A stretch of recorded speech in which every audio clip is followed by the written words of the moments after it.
Michael Carter parked his aging blue sedan 3 blocks away from the hotel, not because the parking lot was full but because old habits were difficult to erase. For 30 years he had learned to make himself smaller than everyone around him, to avoid drawing attention, to let louder voices dominate every room. The invitation to the Westbrook High School 35th reunion had sat unopened on his kitchen table for nearly 2 weeks before curiosity finally defeated reluctance. Most of the names printed inside belonged to people who had forgotten him long ago, although he had never managed to forget them. Back then he had been the quiet kid with second-hand clothes, worn-out sneakers, and a father who disappeared before graduation. Every joke in the cafeteria somehow found its way to him. Every group project ended with him doing the work while someone else accepted the praise. Even the teachers remembered him as dependable rather than remarkable, the kind of student who blended into the background until attendance was called. He stepped out of the car wearing a charcoal suit that fit perfectly without looking expensive. His silver watch caught the fading sunlight for only a second before disappearing beneath his sleeve.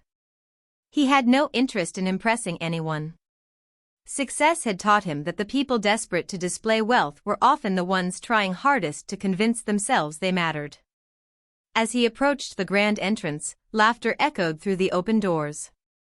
Inside, polished marble floors reflected crystal chandeliers, and familiar faces aged by time searched each other for traces of youth.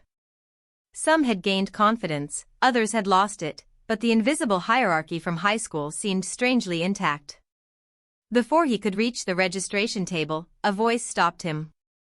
"Michael? Michael Carter?"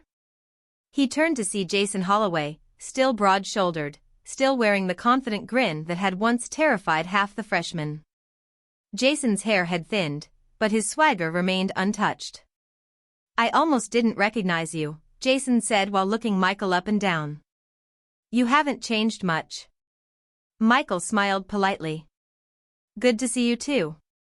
Jason laughed louder than necessary, attracting several nearby classmates. "Still the quiet one, huh?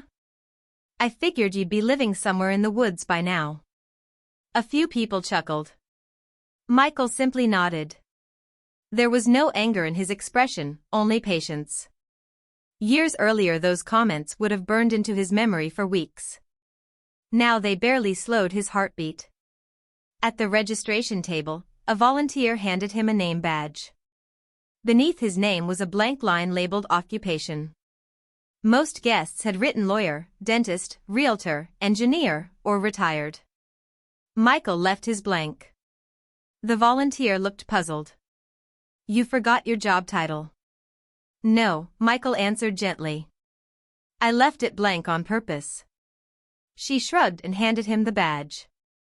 As the evening continued, clusters of former classmates gathered around cocktail tables comparing careers, children, vacations, and retirement plans. Every conversation sounded less like catching up and more like a competition disguised as nostalgia. Michael accepted a glass of sparkling water and quietly observed. Across the room he recognized Lisa Monroe, who had once shared biology class with him. She approached with a warm smile that seemed genuine. "Michael, I remember you helping me pass chemistry. I never thanked you properly. You passed because you studied." She laughed. "That's not how I remember it." They spoke comfortably for several minutes until another classmate joined them. It was Rebecca Sloan, who immediately glanced at Michael's blank occupation line. "You didn't write what you do," she observed. "Retired?" "Something like that," Michael replied. Jason wandered over carrying a drink. "Don't tell me Carter became a motivational speaker." More laughter followed. Rebecca smirked. "Maybe he invented invisibility. He was always impossible to notice." Michael remained silent. Lisa looked uncomfortable but said nothing. Jason interpreted the silence as surrender. "Seriously though, what happened to you?" "Most of us are pretty established by now." Michael answered calmly. "Life turned out better than I expected." Jason raised an eyebrow. "That's a diplomatic way of saying you're unemployed." Several people laughed again. Michael simply smiled. He had learned that people often revealed more about themselves through mockery than through kindness. Dinner was announced, and guests moved into the ballroom where elegant tables surrounded a polished dance floor. Michael found his assigned seat. Ironically, fate had placed him at the same table as Jason, Rebecca, and several others who had once occupied the center of every social circle. Conversation quickly turned toward accomplishments. One man described selling his construction company. Another discussed investment properties. Rebecca proudly explained that her son attended an Ivy League university. Jason spent nearly 20 minutes recounting stories about his luxury car dealership, emphasizing every expensive purchase with theatrical enthusiasm. Eventually he turned toward Michael again. "You've been awfully quiet. What do you do all day?" Every head at the table shifted toward him. Michael placed his fork down carefully before answering. "Mostly meetings." Jason grinned. "Meetings? That's it? Meetings where?" "Different places." "Doing what?" Michael took a sip of water. "Listening." Jason laughed so loudly nearby tables glanced over. "That sounds like the most boring career I've ever heard." Someone added, "Maybe he's in customer service." Another suggested, "Security guard?" The guesses became increasingly sarcastic until even strangers nearby were smiling. Michael never corrected them. Across the ballroom an elderly man entered through a side door accompanied by two younger assistants. The hotel manager immediately hurried over to greet him with visible respect. Several employees subtly adjusted decorations and straightened chairs as the gentleman surveyed the room. Michael noticed him instantly but looked away before anyone else observed the exchange. Jason continued entertaining the table. "Remember sophomore year when Carter accidentally wore two different shoes?" Everyone laughed except Michael, who remembered something different. One shoe had torn apart that morning, and his mother had worked a double shift, leaving him to improvise with the only pair he could find. Embarrassment had followed him for months. Jason remembered only the punchline. Dessert arrived. A slideshow began displaying photographs from high school. Cheers erupted whenever familiar faces appeared on screen. When Michael's senior portrait flashed briefly among hundreds of others, Jason leaned over and whispered loudly enough for everyone to hear, "Looks like he peeked in that picture." Laughter rolled across the table again. Lisa quietly excused herself, unable to hide her discomfort. Michael watched the slideshow without changing expression. Inside, he felt neither humiliation nor satisfaction. He simply waited. Patience had become his greatest advantage because most people underestimated anyone willing to remain silent. After the slideshow ended, the reunion committee president walked onto the stage and thanked everyone for attending. He announced a surprise guest who wished to say a few words about the future of the school and the Alumni Association. The ballroom lights dimmed slightly as the elderly gentleman Michael had noticed earlier approached the microphone. Conversations faded. Even Jason stopped talking. The man adjusted the microphone and smiled warmly before saying, "Before I begin, I'm looking for someone very important." "Is Michael Carter here tonight?" Every conversation in the ballroom stopped at once. Heads turned in every direction until dozens of eyes settled on the quiet man whose occupation line was still blank. Michael slowly placed his napkin beside his plate, stood without hurry, and looked toward the stage while an unfamiliar silence spread through the room. Michael acknowledged the speaker with a slight nod but made no attempt to draw attention to himself as whispers swept through the ballroom like a sudden gust of wind. Jason stared at him with an expression that shifted from amusement to confusion, while Rebecca glanced repeatedly between Michael and the elderly gentleman on the stage, trying to understand what everyone else had clearly missed. The committee president stepped aside as the man smiled warmly. "There you are," he said. "I was beginning to think you had decided not to come." The familiarity in his voice immediately altered the atmosphere. Employees who had been standing near the walls straightened instinctively, and the hotel manager remained only a few steps behind the stage, waiting attentively. Michael walked forward at an unhurried pace, his polished shoes making almost no sound against the marble floor. He climbed the small staircase and shook the elderly man's hand, not with exaggerated respect but with the ease of two people who had worked together for years. "Good evening, Arthur," Michael said quietly. "Good evening?" Arthur laughed into the microphone. "You disappear for 6 months, refuse every public event I invite you to, and the one evening I finally manage to find you, you greet me as though we had lunch yesterday." The audience laughed politely, though the laughter carried uncertainty rather than confidence. No one knew who Arthur was except for a handful of local business leaders seated near the front. Jason leaned toward another classmate. "Who is that?" The man shrugged. "No idea." Arthur looked across the room. "Ladies and gentlemen, forgive me. I should introduce myself. My name is Arthur Langford." Several people reacted instantly. Even those unfamiliar with finance recognized the surname. Langford Capital had become one of the largest private investment firms in the country, with interests in commercial real estate, technology, manufacturing, and hospitality. The hotel in which they were standing was only one of dozens owned by the company. Murmurs spread rapidly from table to table. Arthur continued. "Many people assume I built everything myself. The truth is rather less flattering. About 14 years ago, after a particularly disastrous acquisition nearly bankrupted us, one individual convinced me that the company could still be saved. He wasn't loud. He wasn't interested in publicity. He simply handed me a folder, explained every mistake I had made, and proposed a completely different strategy." Arthur smiled toward Michael. "I ignored him." The audience chuckled. 3 months later I realized he had been absolutely right. By then the losses had doubled. I called him back and asked him to explain his plan again. He agreed on one condition. Arthur paused dramatically. He said, "If I help you rebuild this company, don't make me famous. Let the work speak for itself." Every eye in the ballroom remained fixed on Michael. Jason's confident posture slowly disappeared. Arthur continued. "That quiet consultant eventually became our chief strategist. Then our managing partner. Eventually, when I decided to step away from daily operations, I offered him the position of chief executive. He declined." Audible surprise rippled across the room. Arthur laughed again.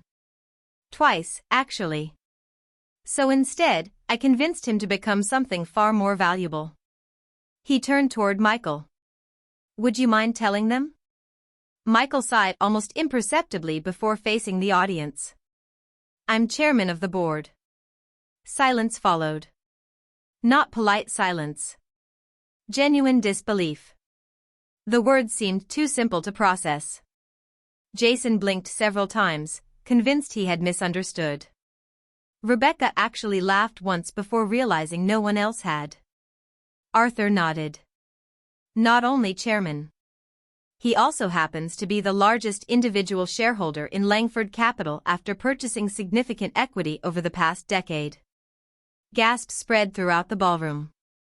Arthur added one final sentence that completely transformed the room. "Which means, technically speaking, this hotel belongs more to Michael than it does to me." Nobody moved. Even the waitstaff appeared frozen. Jason looked around desperately as though expecting someone to explain the joke. None came. Michael accepted the microphone only because Arthur insisted. "Thank you," he began. "Arthur gives me far more credit than I deserve. Thousands of people built our company. My contribution was simply asking questions before making decisions." He glanced across the room without lingering on anyone in particular. Success has an interesting effect on memory. Many people remember victories but forget the people who quietly helped them reach those moments. Others remember failures because they never learned to leave them behind. His words remained calm, free of accusation, yet several former classmates lowered their eyes. Tonight wasn't about business for me. It was about seeing people I hadn't seen in decades. Whatever happened in high school stayed in high school. Time has a way of shrinking even our largest regrets. He returned the microphone to Arthur, who smiled proudly. And this, Arthur said, is precisely why he keeps refusing interviews. The applause began hesitantly before growing into a standing ovation from much of the room. Some applauded out of admiration. Others out of embarrassment. Jason remained seated for several seconds before reluctantly standing as well, clapping without enthusiasm. His expression revealed something he had probably never experienced during school: uncertainty. As the formal presentation ended, dozens of classmates immediately changed direction, abandoning previous conversations in hopes of speaking with Michael. People who had barely acknowledged him an hour earlier now smiled broadly, extending hands, recalling vague memories of shared classes, complimenting his humility, and asking about his career. Michael greeted each person courteously but briefly. He answered questions without arrogance and accepted compliments without visible satisfaction. The sudden attention seemed to amuse Arthur more than Michael himself. Watching from the side of the stage, Arthur quietly remarked, "Remarkable how quickly a room discovers respect once it hears a job title." Michael smiled faintly. "Respect that depends on status isn't respect." Arthur nodded. "Exactly why I wanted them to meet the real you before they met your resume." Across the ballroom, Jason remained standing beside his chair, gripping his untouched coffee cup so tightly that the handle finally snapped, scattering fragments of porcelain across the white tablecloth. He barely noticed. For the first time in his life, he realized that the quiet man he had dismissed all evening had never been beneath him at all. He had simply never needed anyone's approval. And that realization hurt far more than any insult Michael could have delivered. Jason excused himself from the table under the pretense of finding another cup of coffee, but everyone watching him understood he needed a moment to recover.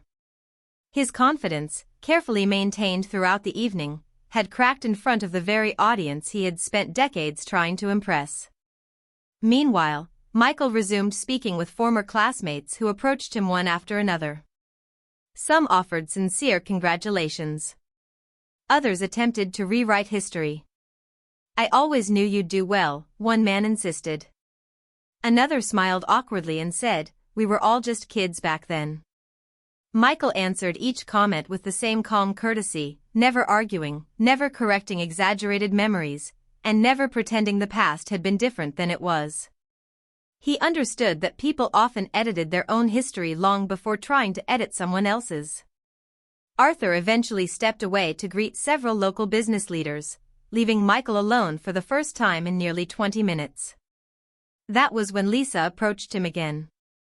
Unlike the others, she carried no rehearsed compliment or business card. "I'm glad things worked out for you," she said simply. Michael smiled. "Thank you." She hesitated before continuing. "I should have defended you more back then." Michael looked at her for a moment before answering. "You were 16. Most people at 16 are trying to survive the room they're standing in." Lisa nodded slowly. "Still, I regret it." "Regret is useful only if it changes how we treat people afterward." She smiled, recognizing that he meant every word. Their conversation ended naturally as another group approached, but unlike the others, Lisa walked away looking lighter rather than relieved. Across the ballroom, Jason watched every interaction with growing discomfort. Each person who shook Michael's hand reminded him of every joke he had made over the years, every cheap laugh earned at someone else's expense. Until that evening, he had viewed those moments as harmless. Now, replayed against everything he had just learned, they sounded cruel even in his own memory. Rebecca eventually joined him near the bar. "You knew?" she asked. Jason laughed bitterly. "If I knew, do you think I'd have spent the last 2 hours making fun of him?" She folded her arms. "You probably would have." He didn't answer because she wasn't entirely wrong. The reunion committee announced one final activity before the evening concluded: Each graduate was invited to share a brief memory or piece of advice from life after high school. Participation was voluntary, but many eagerly lined up for the microphone. Stories ranged from humorous classroom incidents to emotional reflections on family and careers. Several speakers emphasized the importance of following dreams or taking risks. Others joked about aging and retirement. Jason remained seated, avoiding eye contact with anyone. When the committee president asked whether anyone else wished to speak, Arthur quietly looked toward Michael. Michael shook his head at first. Arthur smiled knowingly. "Just one sentence," he whispered. Michael considered the request for several seconds before standing. The ballroom became silent almost immediately. Everyone expected him to deliver a triumphant speech, perhaps a subtle rebuke to those who had underestimated him. Jason lowered his eyes, bracing himself for public humiliation. Michael walked to the microphone without hurry. He looked around the room, meeting familiar faces that had once represented every insecurity of his youth. Some waited nervously. Others smiled hopefully. A few seemed genuinely ashamed. Michael rested one hand lightly on the podium. "When we were 17, he began calmly, many of us believed we could measure another person's future by what we saw in front of us." The room remained perfectly still. He continued, "Life spends the next several decades proving how poor we are at making that judgment." He paused briefly before speaking the single sentence that would remain with everyone long after the reunion ended. Never confuse someone's current circumstances with the limit of their potential. Then he stepped away from the microphone. No accusation. No list of past insults. No demand for apologies. Just one sentence. Silence filled the ballroom for several long seconds before applause slowly emerged from different corners of the room. It wasn't the loudest applause of the evening, but it carried something the earlier standing ovation had lacked: reflection. Many people were not applauding Michael's success. They were confronting their own memories. Jason remained frozen in his chair long after everyone else had begun clapping. That single sentence landed harder than any public criticism could have. It wasn't directed at him alone, yet it described him perfectly. He remembered laughing at Michael's worn shoes, mocking his lunch, calling him invisible, assuming poverty meant permanent failure. Every insult had been based on a belief that circumstances defined worth. Now those assumptions stood exposed before everyone, including himself. As guests began preparing to leave, Jason finally gathered enough resolve to approach Michael. He waited until the crowd had thinned. "Michael." Michael turned. "Jason." For several seconds neither man spoke. Jason had spent years believing words came easily to him, yet now he struggled to find any. "I owe you an apology," he finally said. "Not because of tonight. Because of 35 years ago." Michael listened without interruption. Jason continued. "I convinced myself we were just kids. The truth is I enjoyed making you the target because it made me feel important. Looking back, that's not something I'm proud of." Michael studied him quietly before answering. "Do you mean that?" Jason nodded. "Yes." "Then don't waste the apology trying to change the past. Use it to change tomorrow." Jason exhaled slowly, realizing forgiveness sounded much simpler than earning it. "I will." Michael extended his hand. After a brief hesitation, Jason shook it. There was no dramatic reconciliation, no instant friendship, and no emotional embrace. Some damage belonged to history and would remain there. But for the first time, their conversation contained neither superiority nor resentment. Arthur watched the exchange from across the room with quiet satisfaction. As he and Michael walked toward the exit, Arthur smiled. "You could have embarrassed every person in that ballroom." Michael adjusted his coat. "That would have lasted one evening." Arthur looked at him curiously. "And what you said instead?" Michael glanced back once at the reunion before pushing open the hotel doors. that might stay with them for the rest of their lives. Together they stepped into the cool night air, leaving behind a ballroom filled with successful people who had arrived expecting to revisit their youth, only to discover that the most important lesson of the evening had nothing to do with money, titles, or status. It had come from the quiet classmate they had once called a nobody, and it had been delivered only after he had allowed the evening to finish before saying a single sentence. The parking lot gradually emptied as conversations lingered beneath the hotel lights. Small groups formed one last time before everyone returned to lives that had diverged decades earlier. Yet unlike the beginning of the evening, the conversations no longer revolved around promotions, luxury vacations, or expensive cars. Instead, people spoke quietly about moments from high school they had not thought about in years. Some remembered classmates they had ignored. Others recalled teachers who had quietly changed their lives without receiving credit. More than one person admitted that they had spent too much energy trying to impress people whose opinions ultimately meant very little. Inside the ballroom, employees cleared tables while the reunion committee packed away decorations. The atmosphere felt different, as though the event had become less a celebration of the past than a reckoning with it. Jason remained near the entrance long after most guests had departed.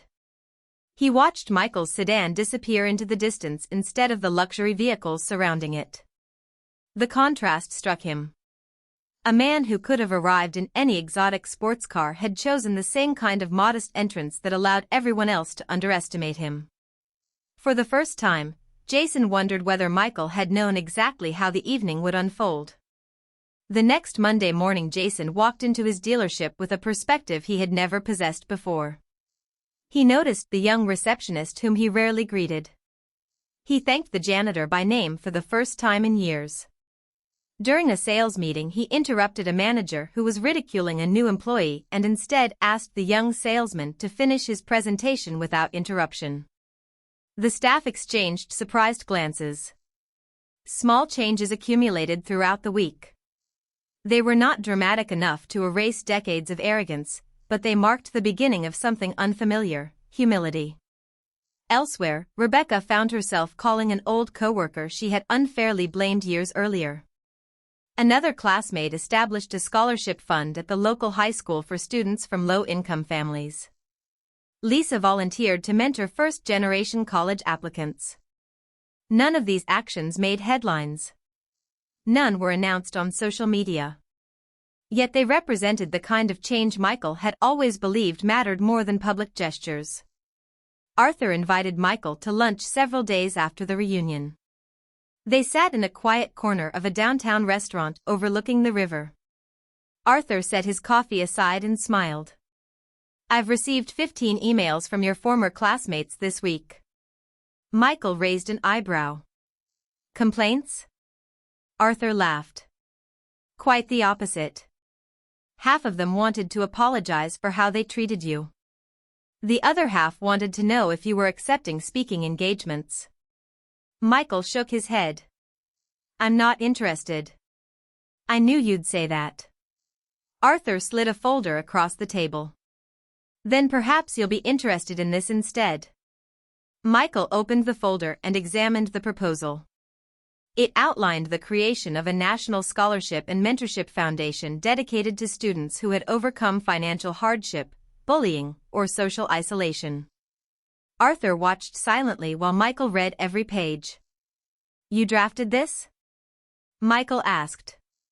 Arthur nodded. "Actually, the board did.